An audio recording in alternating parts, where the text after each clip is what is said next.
Okay, everyone. Hi, friends. I see some friends with their videos that are on. I can see you. I love peering into your homes and seeing your decorating and if you're outside or inside and what pets you have. And I'm nosy like that. All right, let's see. I don't see Katie yet. Melissa, hi, Patty. Raquel, Carol, Debbie. It says Debbie's iPad. I love that. Kyle, Jamie. Okay, looks like everyone is muted, and Teresa. Okay. All right, so tonight, as last Thursday night, focused on Tuesdays, more on the hips, internal and external hip openers. And then tonight is shoulders and our neck. Now, before we get going, go ahead and hit me up in the chat room here if you'd like anything more than hips, I'm sorry, shoulders and neck. That's mostly what we're going to be concentrating on tonight. So give it to me.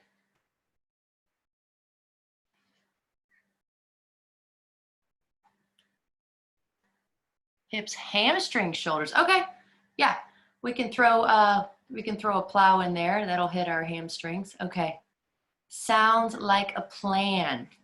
Okay, so, and now I'm going to start it. Okay, so if you have the playlist that was sent out, you can go ahead and play it. I'm not playing any music. I titled this one Yin for shoulders and neck, Tuesday night Yin for hips. So if you have a blanket, I always say get your props close to you. If you have a block, get them close to you as well. We are starting in child's pose this evening. So first of all, thank yourself for being here and for taking the time out. As I mentioned Tuesday night, I think it's a lot easier, in my opinion, to get distracted at home when you know you don't have to go to a class and someone's not there waiting for you or whatnot. I think it's harder at home in some ways. So let's start in child's pose. Take your knees as wide as your body will allow you to take them. And we've all had different experiences today. Maybe yours was pretty relaxing. Maybe you're home with children and you're being, their teacher and soccer coach and dance teacher and school teacher and all these sorts of things. Maybe you're working from home with a significant other, and that can be challenging. Maybe you're working out in the yard and you're doing a lot more physical stuff than your body is used to doing on a daily basis. That's me. So, wherever you are is where you are. And again, one of the many beauties of yoga is it meets you right where you are. You can always add to a pose. You can always modify and back out of a pose. So we know traditionally with yin normally works from the navel to the hips. This is traditionally what yin is all about. Of course, it can work any body area. And tonight we're focused on shoulders, neck. And Melissa, I got you. We'll make sure we get some hamstring love and hips and shoulders. Yes. All righty. So I am in my bedroom. It's the only place I could go where I didn't have my husband and dogs kind of all over the place. So here we are. So find your place. Yeah, I can see some of you. So maybe you take the child's pose. It's very active already, where the arms are over the head and you're stretching the fronts of the arms. Maybe you're taking your elbows and bending and really stretching the backs of the arms, going into a prayer with the hands. Or maybe you take the version of child's pose that I just love. I feel like it's like hugging the earth. Earth Day was yesterday, as we're all aware, where we take our hands to our sides, palms face up, and we just bring that third eye right down into your mat, into your space. Just take a moment to breathe.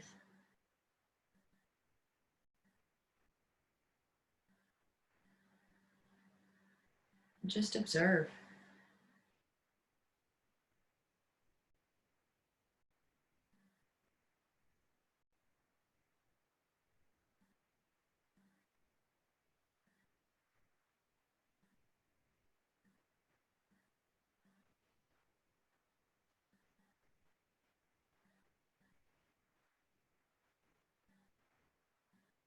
For me personally, no matter what style or type of yoga I'm practicing, it takes me a good 3 to 4 minutes to really drop in to the present,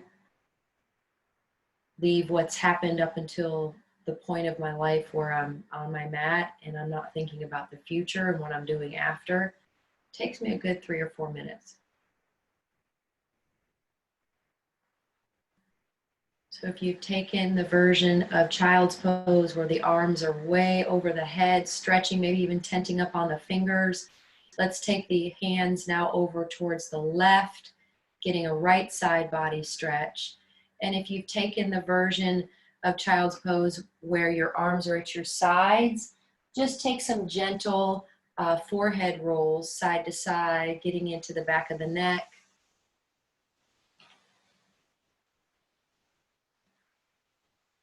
I do have my window open, so you might hear a little breeze here and there. Shouldn't be too loud.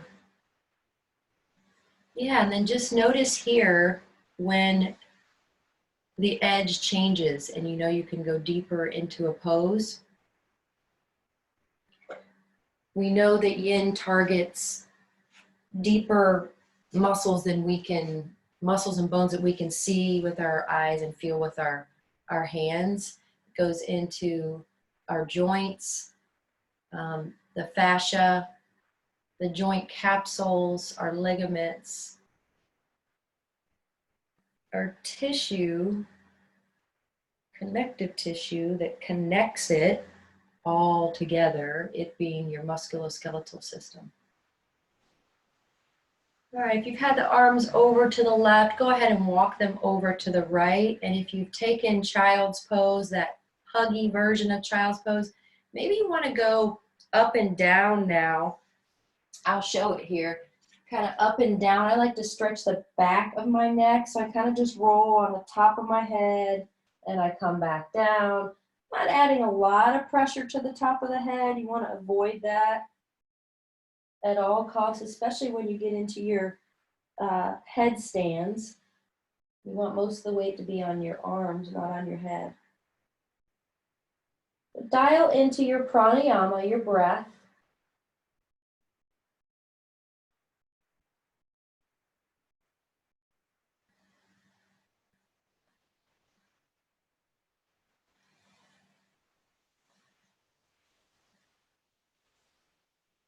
Notice we haven't started any manipulation of the breath yet. You're just noticing what your normal rhythm is. Most of us, we take a little deeper inhale than we do an exhale. And also most of us have a very shallow breath.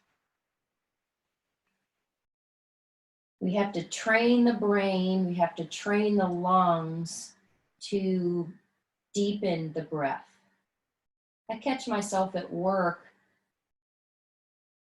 being aware when I'm in a situation that I have to, perform and maybe do a few things at one time or think I'm doing a few things at one time. And I just stop what I'm doing and I just take a deep breath. And then usually when I come out of that breath, I'm more focused. I'm able to prioritize. What do I have to do right now and what can wait? Now, let's bring our hands back to the center. We'll come into just a couple cat-cows here, Vidalasana cow pose, really stretching the big muscles of the back. Cat pose, cow pose, See if you can really open up the throat chakra as you come into cow. And really engage Mula Bandha as you come into cat. Just something different to think about than just breath. Take one more.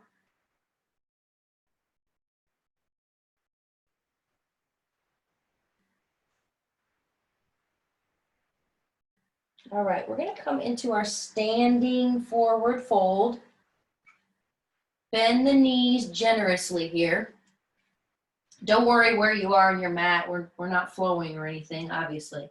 And then play around with your wrist here. So I come to the tops of my hands and I just make these little half circles with my wrist, and I'm making fists with my wrist here as well. I used to take this class on Sunday morning from this guy named Carl, and he was a big, just huge athlete, rock climbing, cycling, all this crazy stuff. And I did this whole class. I didn't mean to, but that's what it ended up being. It was all on wrists and fingers and forearms. And boy, I did not know I had that many muscles and bones in my hands. It was very, very hard, but doable. All right, so switch around here. Keep the knees slightly bent unless you're ready to straighten. Melissa, this is for you, hamstrings. So maybe dial into the hamstrings. Tuesday night, we talked about our yin postures. Traditional yin postures are passive. That's what they are. We've made many of them active. So it's up to you what you want to do with your expressions. Most of the time I like them active because I really get into the muscle fibers more. But then sometimes I'm just exhausted, or I just need the grounding of the practice and I'm not so focused on the muscles and stretching and all this other sort of stuff. I'm just kind of there. So heel toe the feet together if you're not there yet. And let's just go ahead and make this forward fold, Paschimottanasana, active. So I'm pulling my belly button in, Uddiyana Bandha. I'm pulling it in and up. I'm letting my head fall off of my neck. If you want to make this more passive, give yourself a nice generous bend in your knees and let your arms and head just flop. If you want to make it more active, maybe you come into gorilla pose or Padangusthasana, hand to big toe here. Take the peace fingers around the great toes and send the elbows out.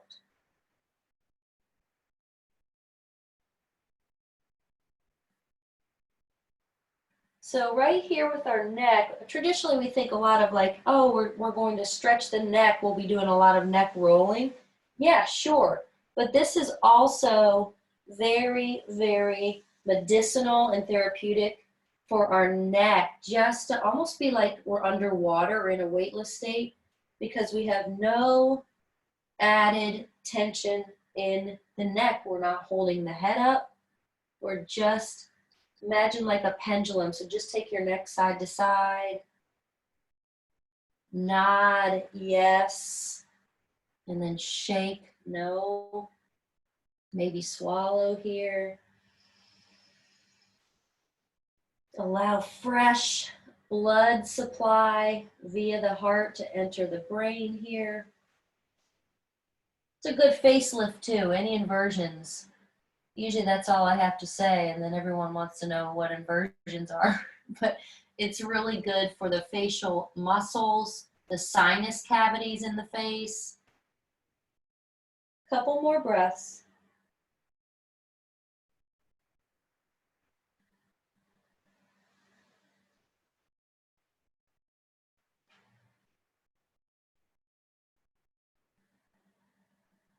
Now let's take our last breath together. I wish I could hear you all. I'll pretend to hear you all. So taking a big breath in through the nose. Big breath, so keep breathing. And then open the mouth and let it go here.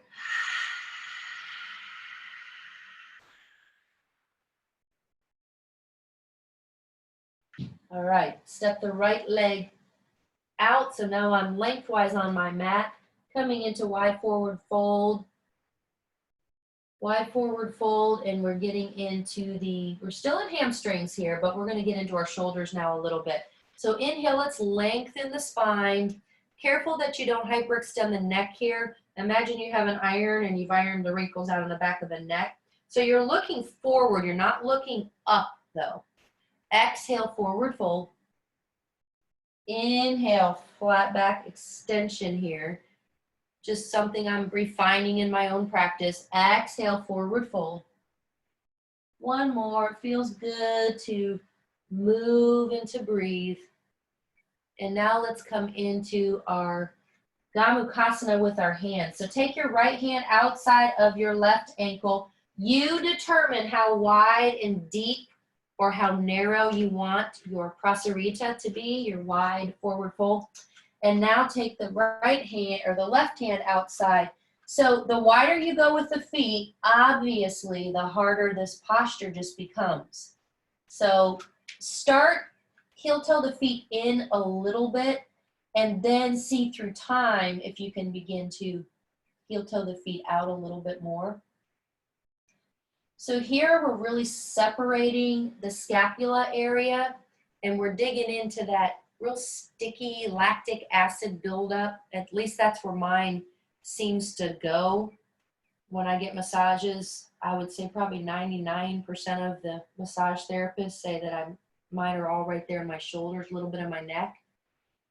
So just breathe, let your head fall. This is Prasarita Padottanasana.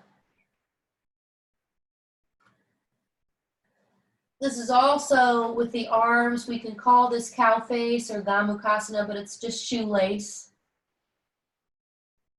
Yin actually has different names for their postures than, which is Chinese based, than yoga, which is Vedic or Indian based. Kind of fun to play around with the same pose, but it has different names.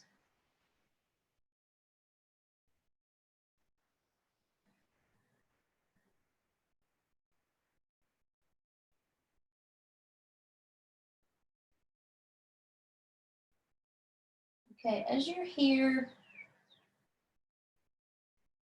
just give you a little bit of what goes through my mind when I'm in a yin expression, or if I'm in a yang pose. I have 3 S's. I kind of made this up myself. Where is the stretch? Where is the strength? And where is the softness? So every pose has a stretch. I think we can all feel this. Hamstrings all the way up into the iliac area of the sacrum. Where is the strength? Well, it's in our legs, but it's also in our arms as we pull our feet towards one another if you're making this active, or maybe you're just hanging here, making it more passive. And then where's the softness? I practice being soft in my face, my lips, the muscles of my jawbones. Sometimes I practice being soft with myself.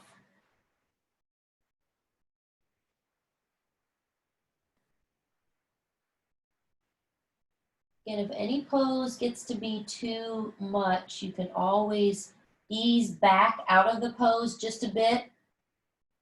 That's what I always recommend. Instead of coming out completely, just try to ease out. Most of the time we can handle it. All right, so the right arm's probably furthest away from your body. Now take the right arm and switch it and bring it closest to the body. Maybe you take that inhale length and that exhale fold a couple times again. Pendulum the head side by side here. Maybe look to the right, look to the left. Just be curious what's going on.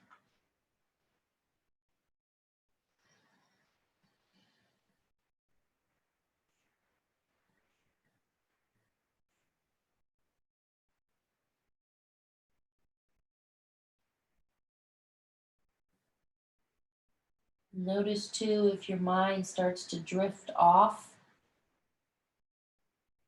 Maybe you catch it before I cue you back to your breath, and that's a beautiful thing.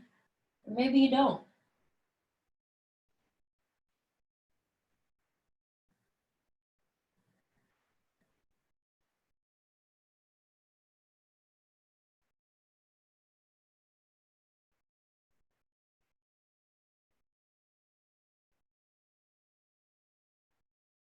Okay, yogis, 2 more breaths.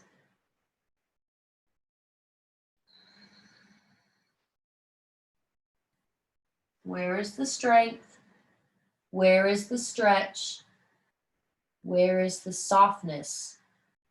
Oh, we can add one. How about sensation? Where is the sensation? All right, make your way out.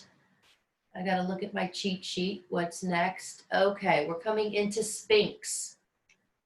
So Sphinx is next. Do what you need to do in the body to not have so much emphasis on what we just stretched for 5 minutes. So whatever that means for you, maybe move around a little bit. All right, so Sphinx pose. This gets in more to the front shoulders. Try not to make this about the legs or the back. We're gonna make this as passive as we can. So I just caught myself kind of gripping my glutes and pressing my feet. That's not this pose tonight. Relax the head. Maybe you just dial it down and you gaze kind of in between your wrists, somewhere around there.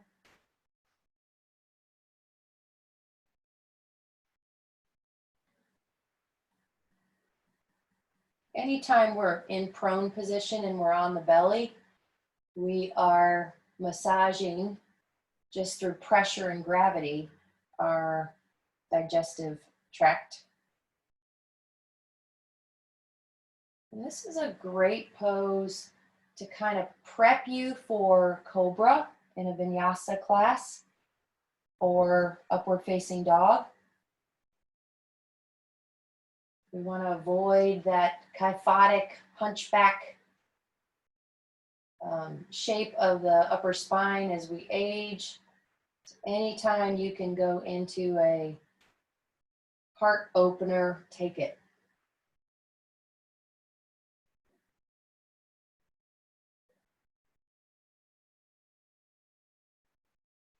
Okay, just 3 more breaths here in Sphinx. You can always soften it a little bit more, like I just dropped my chest a couple inches closer to the mat, or you can make it more active. Keep the backs of the legs relaxed, and you can stretch the arms straight. You know, Andrea was saying the other morning when her arms are straight in this pose, it really makes her back more sensitive so she doesn't take full Sphinx. And that's awareness. That's allowing your ego not to be involved in your practice. 1 more breath.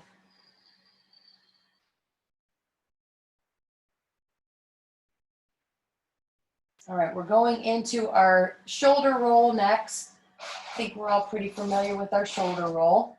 So for me, I'm going to take myself over to my right. So let's all kind of stay on the same arm here. So my left arm is at 9 o'clock. If you already know this is too much for you, drop that back to 8 o'clock with that arm. If you want more, and I've been practicing this a little bit in Gail's classes, I'm field goaling my left arm and I'm really getting into the pec major muscle. I don't go near as deep. So you decide. So palm down to start, or if you already know you're going to interlace the hands, palm up. And then go ahead and just gently roll over onto your left side. You're getting into the shoulder muscles, but also the joint itself. So I kind of kickstand this right knee, it's bent.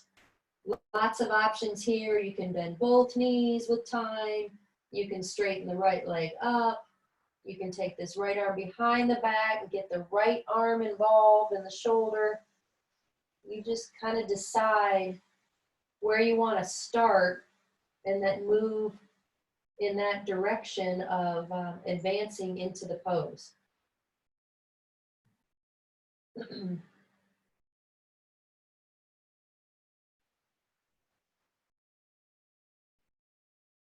I can feel my shoulders are really tight. I can hardly get the bind right now.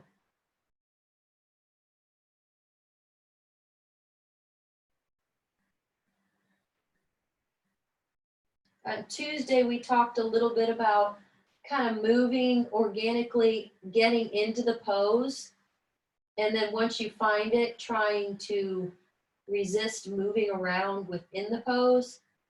That's part of yin as well, finding that stillness. Where the body goes, the mind follows. So if the body is still, through practice and time, the mind can become less active. Notice I didn't say still, because we're always thinking about something. So make this something your breath.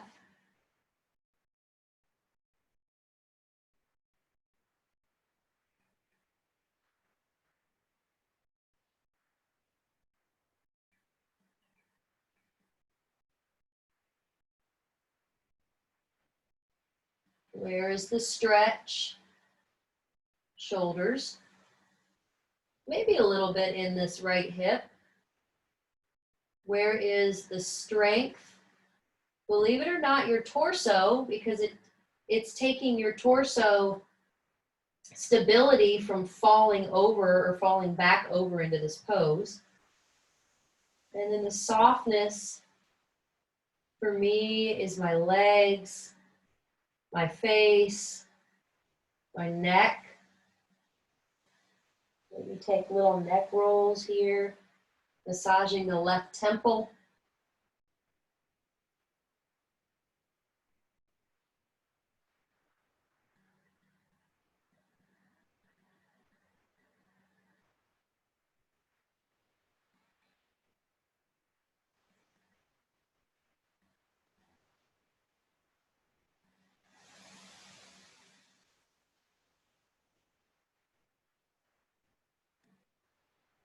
Okay, last inhale.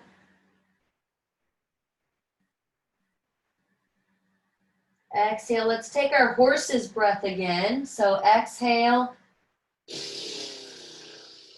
Well, I want to know if everyone just did a horse's breath. Here's the time to do it, right? One more. Inhale. Oh, exhale.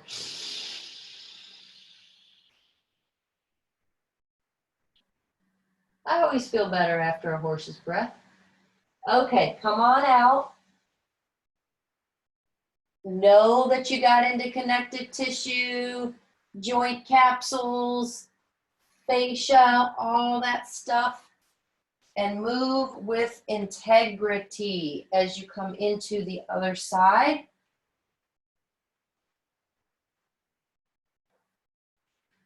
Okay, so again, right arm, 3 o'clock or maybe 4 o'clock, or maybe you're field goaling your right arm. Roll over. I can tell you, I remember the very first time I took this shoulder roll. It was in Kim Davies' class on Saturday morning. And I thought my arm was going to come out of socket. I guess that goes to show how tight, unbeknownst to me, my shoulders were. I kept thinking, well, how is this possible? I don't know if I can roll over like that. It's funny how your mind can, your ego really can trick you.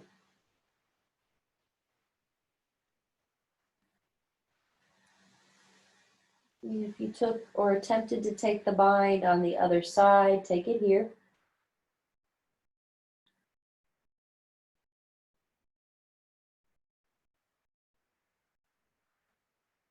You know, we say yoga is a personal practice. It so is, but it's beautiful when we can practice within our personal space around, you know, yogi friends, new people that we've just met, you know, make room for them. Come on, you know, be next to me. But with yin, this is a quiet, contemplative practice. There's so much that we carry around for years within our bones, within our muscles. We can find a healthy way to release a lot of that just life experience, some traumatic, some sad, some sorrowful, some shameful, regretful, whatever it is for you. We can release some of that stuff. We've just made room for all the newness and good stuff ahead in our future. See if you can go a little deeper, a little further, whatever that means for you.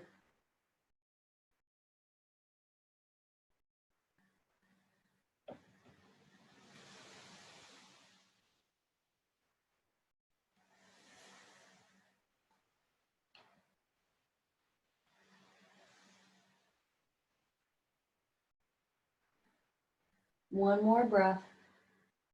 Inhale deeply through the nose. So go ahead and manipulate this breath.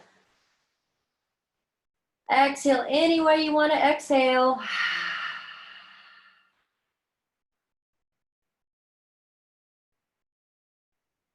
And then slowly, with integrity and mindfulness, come on out.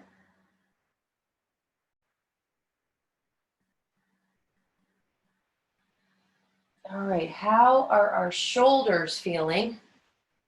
Whew, mine are alive. All right, we are going to, per Melissa wanting hips, we are going to take Gomukhasana with the legs, so cow face. We've already taken cow face arms, so I'll offer a couple options here. So I'm starting with my right hip on top, or my right knee, I should say, on top. Lots of different options here.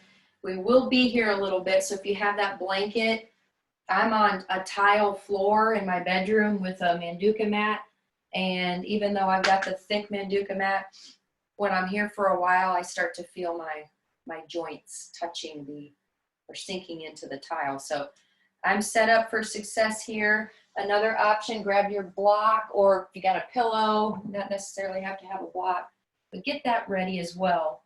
And then find your sitting bones. So imagine your sitting bones being like rocking chairs. So we can go behind our sitting bones like Navasana, boat pose, or yogi bicycles, or some other fun poses like that. And then we can sit straight on top of them. That's what we're trying to achieve here. So get the spine long, rooting into the base of the spine, rising up through the crown of the head. Let's take a breath in. Arms come overhead, little sun breath. Exhale, bring them to heart center. So for many, and I mean many, this is it. We don't go any further. We're at our edge. Like right now, I'm at my edge. I'm not going to go any further until I breathe into it and I allow some time to pass.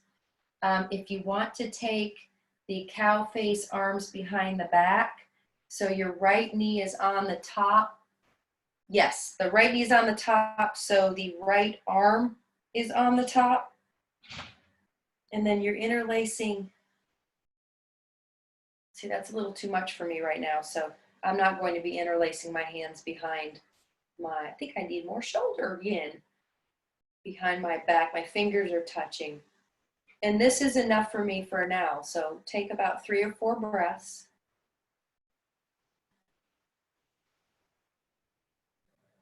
Remember, the only people we hurt when we go too deep in our bodies is ourselves. Where is the stretch? Where is the strength? Where is the softness? And that extra S that I've found tonight is, where is the sensation?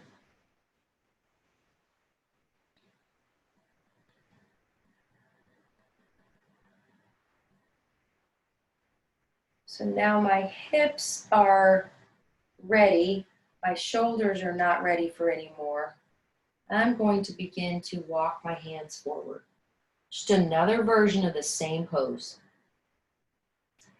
The closer your legs or your ankles are to the body, kind of like in deer pose, the easier the pose is, the further away, and then if you add flexion, you're making it more of an active Gomukhasana, whereas if the legs are closer and they're just kind of wherever they are, it's more passive. So you determine where you want to go within this expression.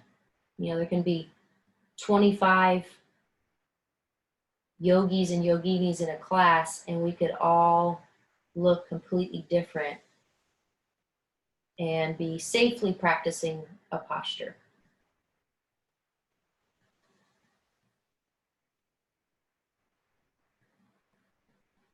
Now, I couldn't get this deep in the pose the first 5 breaths. So that's where this practice, 2 to 10 minute timeline, that's what it's about.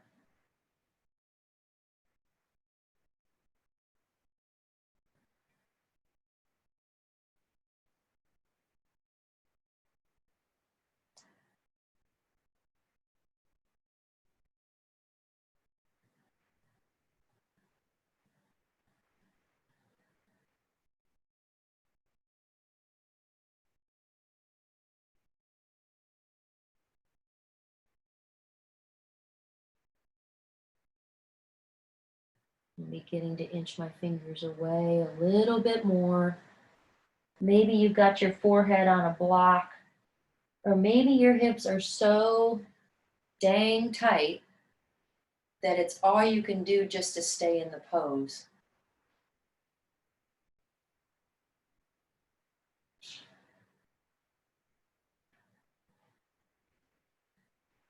All right, 3 more breaths.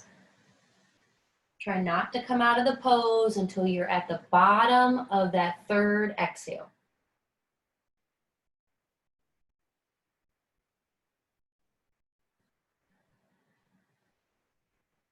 Body may be saying, come out. Mind may be saying, we got this. 1 more breath.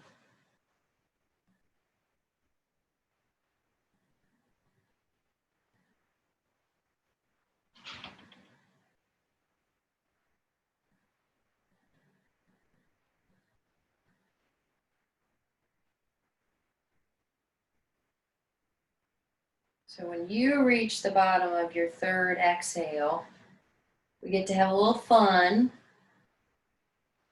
Right leg's on top. Counterclockwise. Switcherooski. One day, we're all going to get it at the same time in the same class. One day. So counterclockwise. Oh, my hips. Ooh. And here we are. Do we have the left knee on top? Yay. All right, inhale, arms overhead. Exhale. So second side typically is a little easier. Why? Because we've already stretched part of what we're stretching on the second side, we stretched on the first side. So this one's a little easier to get into than the first side. I am trying to find equal weight, so find that equanimity in both sitting bones, because I am kind of cupping a lean to the right here, which means my left hip's tight. Now, if you want to try cow face with the arms again, so left knee is on top, left arm is on top, and right arm is on bottom. And if you have that bind, you're gently pressing the back of your head, and maybe look up on this pose. So I just noticed I just majorly tensed up in my legs. So where's the softness? I'm telling myself, soften your legs, let more of the surface area of your body touch the mat, touch the blanket. You can do anything for a few breaths.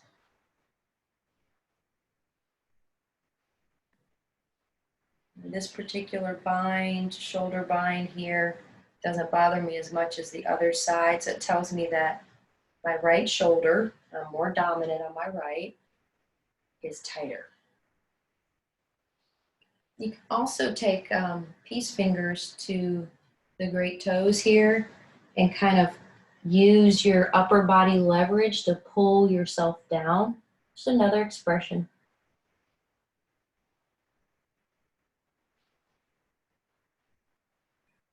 And who's to say that the knees have to stack? Most of us, I'd say the majority, they do not stack because we are extremely tight in the outer hip area.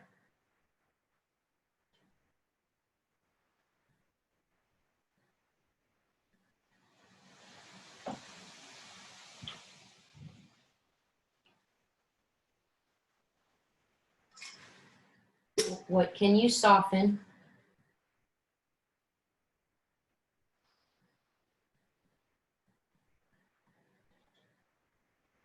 What can you stretch a little bit more?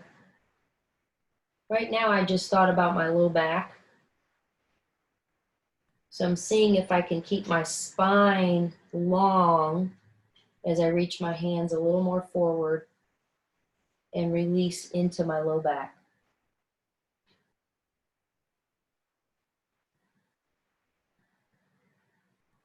And then what are we strengthening here? If you want to make this active, pull Uddiyana Bandha in, pull your belly button in. It helps protect the low back anytime you can activate your core.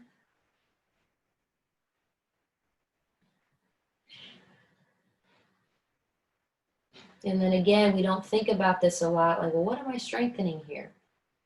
Your torso has all these little accessory muscles and intrinsic muscles and extrinsic muscles that are keeping you up and from falling over.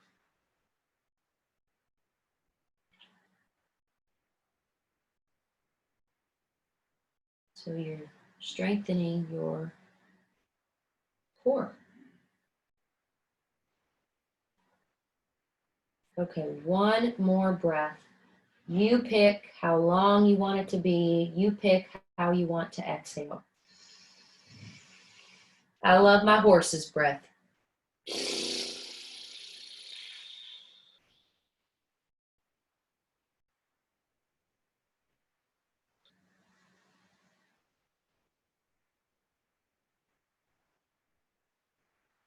Okay, come on out. Again, do what feels right to you. I think I want to take a couple cat-cows here. Kind of bring balance back into my hip joints, my knees, the tops of my feet. Maybe just bring some vinyasa or some linked breath movement back into my body.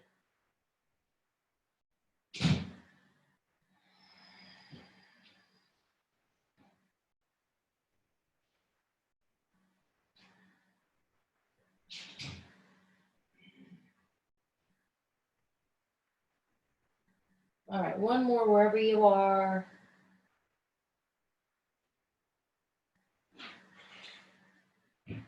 Let's just sit here and straddle. One more little shoulder stretch. So what I found a lot of times, it's where we overstretch here due to bad posture, right? Most of the time bad posture, and we're understretched here. So what happens is we're understretched in the front, the interior side of the shoulders. So it's really hard to stretch the hands behind. And I'd say mostly men, some women, have a lot of musculature in the upper body. So it's also really hard to stretch those bigger, bulkier muscles. So let's start here and just take the hands into the elbows. Now watch this. Jackie talks about this a lot in saddle. She catches herself. So pull everything in. We're not really super active, but I'm aware. I have awareness ergonomically of like what my body's doing. I'm not here. I'm pulling in. So again, cupping the hands into the elbows and then continue to just bring your hands closer to one another. You get the same stretch as someone with more open shoulders, interlacing the hands.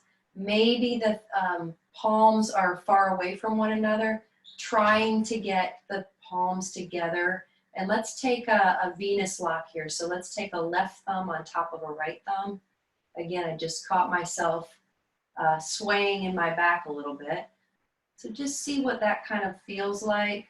Maybe you can begin to lift the arms up, whether they're cupped in your elbows or you've got that full bind there. And then I like to take this one in rabbit sometimes. I take my hands over my head as I lift up, a little advanced, but it's fun to kind of play and just see where you're at. So just take a few more breaths with whichever you've chosen. They're all good. They're all good choices.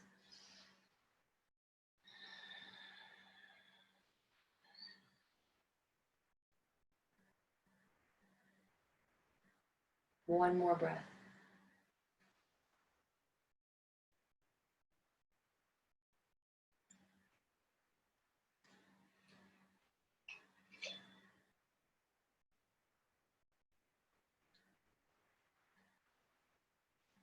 Okay.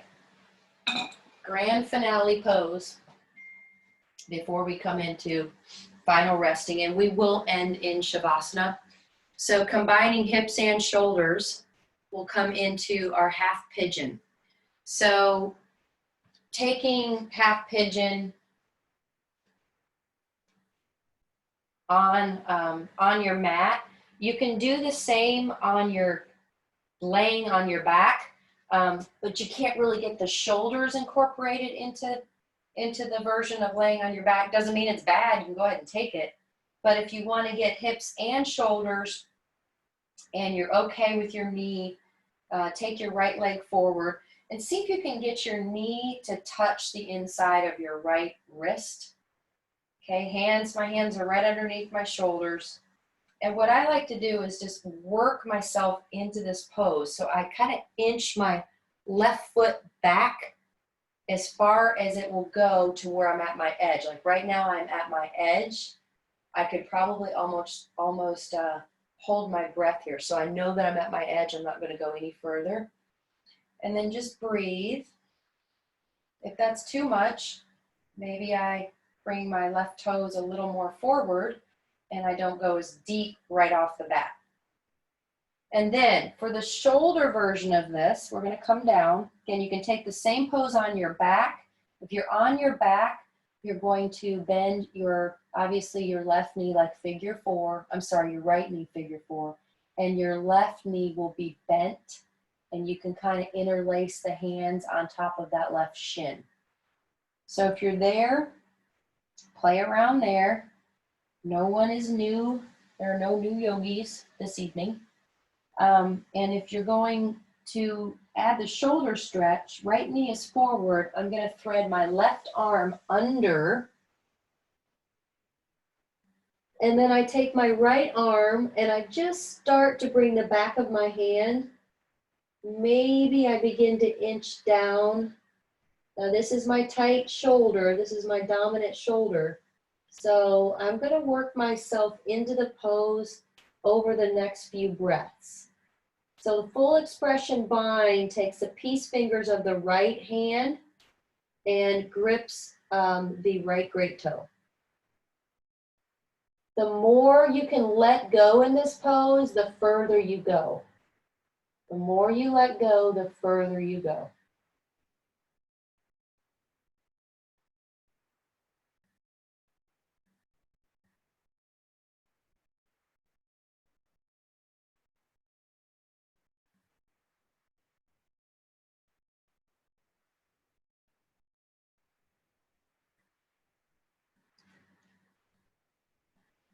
Okay, with my breath, I'm to the point now I can take my peace fingers here and find that great toe and just see if I can open, maybe take my gaze from looking down on my mat, maybe up towards the corner here of my bedroom, or maybe if that's too much for my neck, I just leave my neck out of it.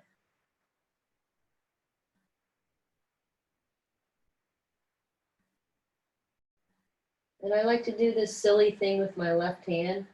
I like to bring it and just kind of drape it, just let it rest on my neck here. Like I'm giving myself a little hug.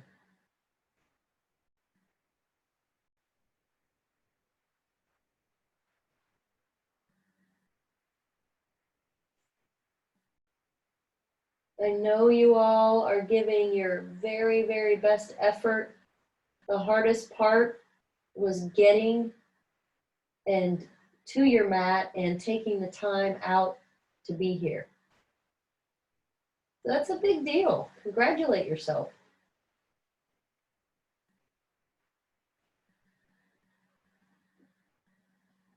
Okay, for me, my edge just completely changed. And now I'm really relaxed in this pose. I was still a little tense in my right hip. But now I could probably stay here another 5 minutes. Don't worry, we're not going to.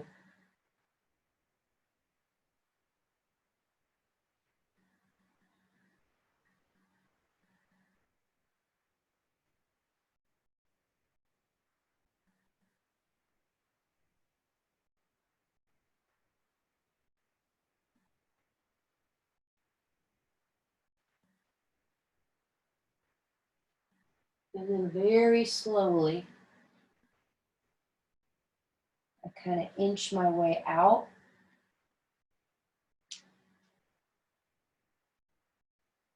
What I have not mentioned in a while, teaching these yin virtual stream classes, is that a little bit of numbness and a little bit of tingling is completely normal because you're blocking off blood flow a lot of times in these yin expressions. But pain, especially like stabbing, like nerve pain, that type of pain that's not discomfort is not, that's not good. You don't want to go so deep that your leg is completely numb or you're actually in pain. So any posture that brings balance into the body, back into the body, go ahead and take it. I think I'll take a little forward fold here.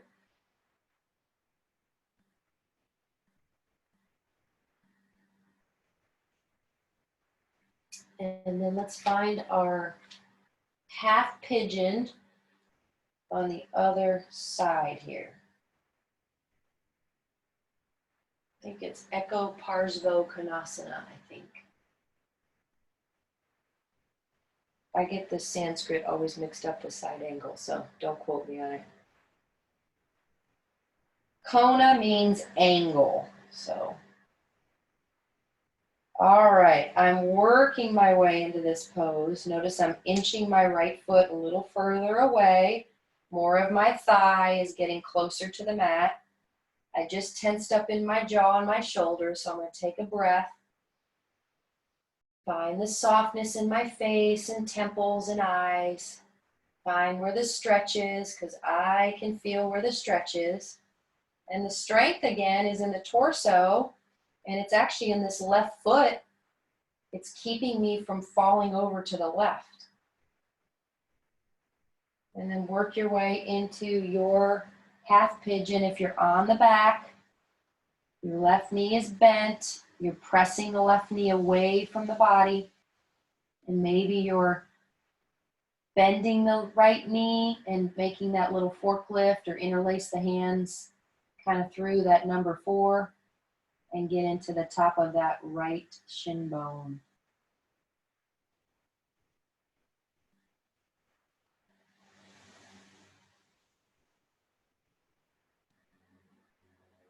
Now, if you're coming with me for the shoulder, we weave or thread our right shoulder through.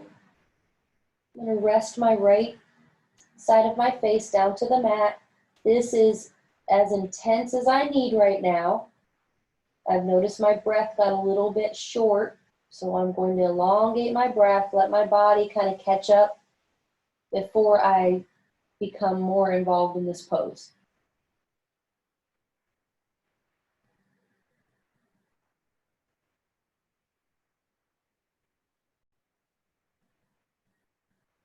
A lot of emotions can be found in yin. It is that contemplative, quiet practice. So sometimes a lot of things come up. Just notice what comes up for you.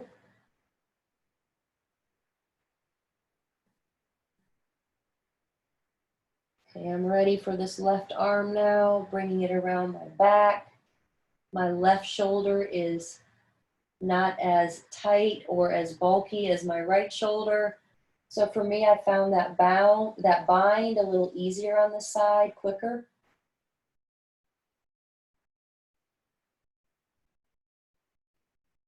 See if you can unpurse your lips here. Pull the tongue down to the bottom of the mouth. Just let your face be soft here.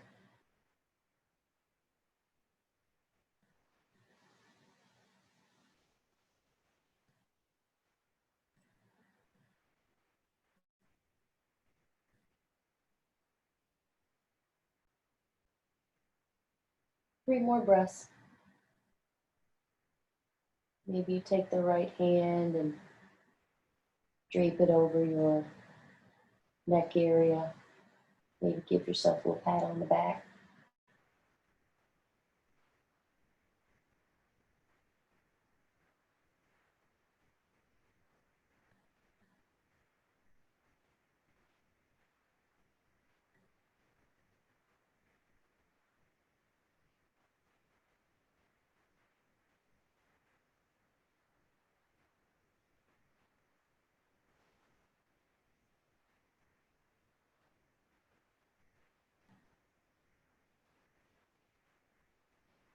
And then slowly make your way out, finding your final resting pose. You can also take Shavasana on your belly. I don't do it very often, but it's very earthy and very grounding. So if you've never tried it on your belly or you've never thought about trying it and maybe you felt silly or whatever, try it. If you got support, give it a shot. So let's all drop into that last and most precious and important posture called Shavasana.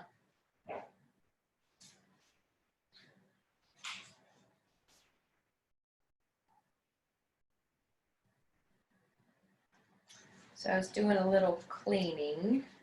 Probably all been doing a lot of cleaning.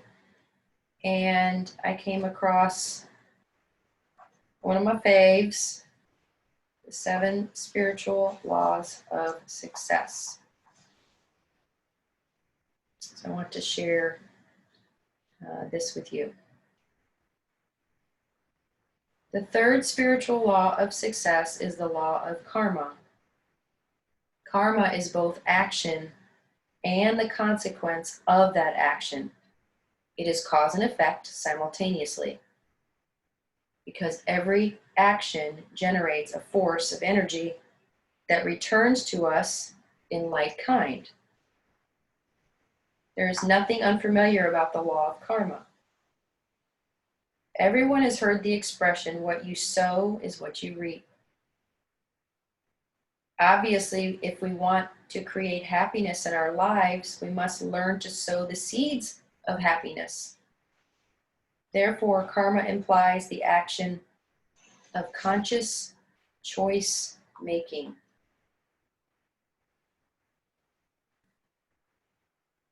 Conscious choice making.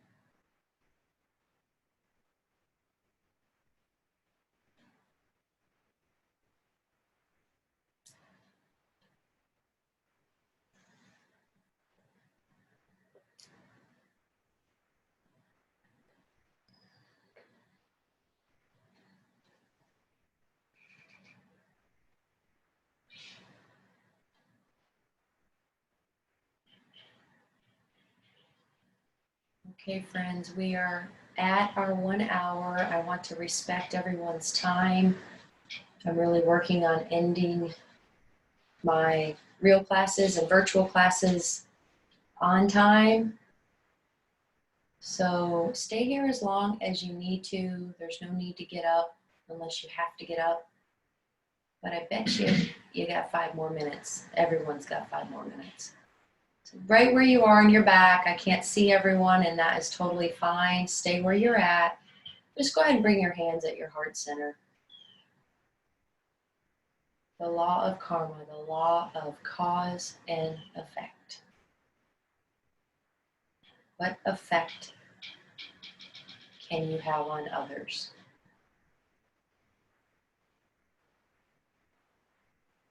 This world is a little crazy right now. So do you stay positive and try to keep life as light as we possibly can keep it? Or do you choose the opposite? All conscious choices we make. The divine light in me honors, adores, respects, and thanks each of your divine lights and all of you that are here this evening. So we will end together, and we'll all say it together in our own homes. Namaste, everyone. Namaste.